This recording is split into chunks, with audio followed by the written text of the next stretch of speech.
Hey everyone, Lukasz here, back again for some more street photography with my RICOH GR III.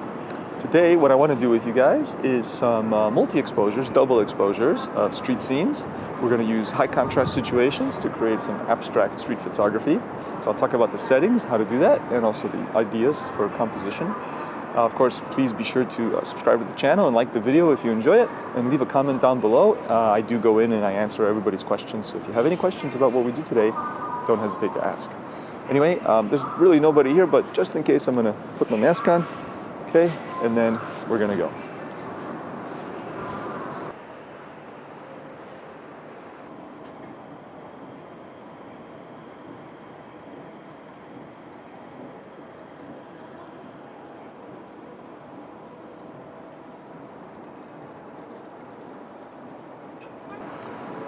All right, so we came over to a cool little spot that I know here in a part of Tokyo called Shiodome.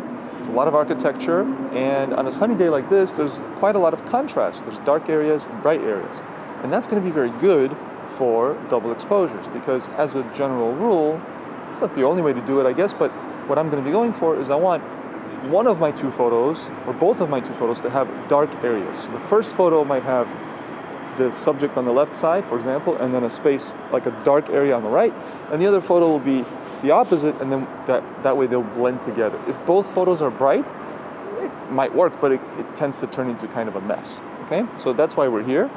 And in terms of settings, before talking about double exposure, just my general settings, I'm using aperture mode, and I have auto ISO with a max of 6,400, and including a minimum shutter speed of 1/250. And then I just choose the aperture as needed. So for example, in this kind of dimmer area here, I might have it on f2.8 or f4. If we're out in the sunshine over there, maybe I might use f8. Okay? Now, to access the double exposure, it's very easy.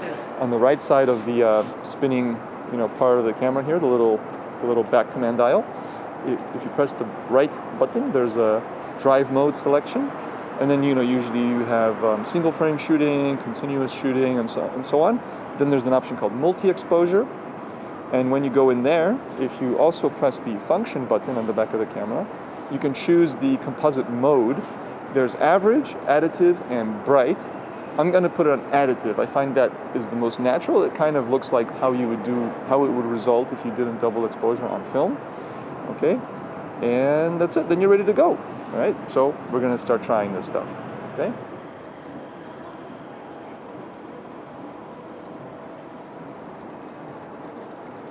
Okay, so we came over a couple of feet behind one of these pillars that we have in this space. And one more little thing, because I want the, one part of my frame to be quite dark, I am shooting on -1 compensation for the exposure compensation. It's on -1. And I'm going to shoot with this pillar in the foreground and part of my frame, and then the space over there in the other part. So that area will be bright, and then there will be a lot of darkness here. And therefore, I can later put something else in the second exposure here. So I'm already on the, multi-exposure mode. I'm going to focus back there, okay? And then if someone walks by, I'm going to shoot that, okay? Here we go, okay? So I'm going to shoot that. And then I have this option to press next shot, so I'm going to press that. And then I have this nice overlay where it shows me, what the last photo was as I'm shooting the next photo, which is really convenient. If you were doing this on film or even some older digital cameras, you wouldn't have that, so that's pretty cool. So now I'm going to take this and we're going to come over here. And I have kind of an idea of what I'm going to try to include in my shot here. There's this tree. Okay.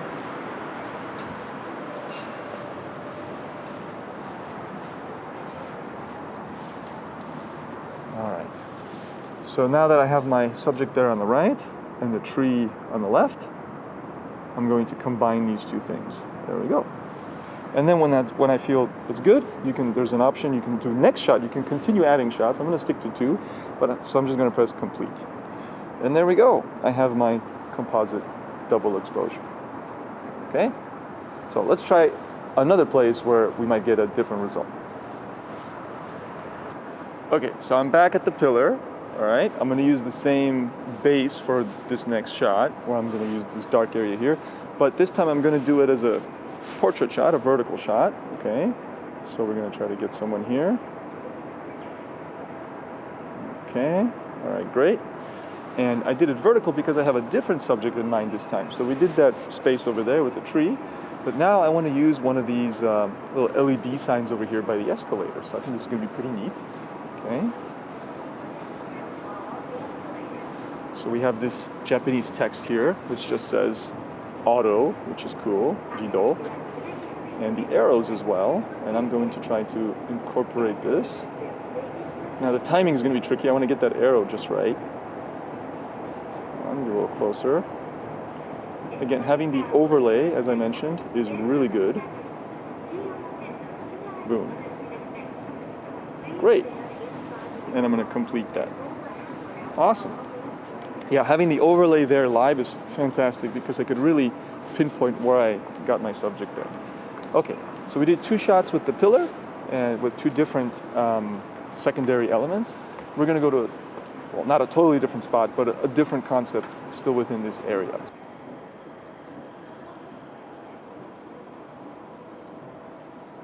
So we're going to do one last one. Again, we're looking for things that have contrast. We need a lot of black in the image in order, to have those 2 spaces. So we're going to have black on one side and black on the other. These things are black, and so I think if I get really close to it like this and focus on the background there, then I can get this black area in the image. Okay, and I think somebody is, coming up the escalator here. So I'm going to try and get them coming through the scene here. Okay, honestly, I like this shot, even as it is without the double exposure concept, but I think it'll be better if we add something later. Okay. All right, let's see if I can get somebody here. So see, I'm putting this black space in the foreground. Okay. All right, I'm going to do the next shot. And then I was thinking to use something on this sign. So we have this escalator here.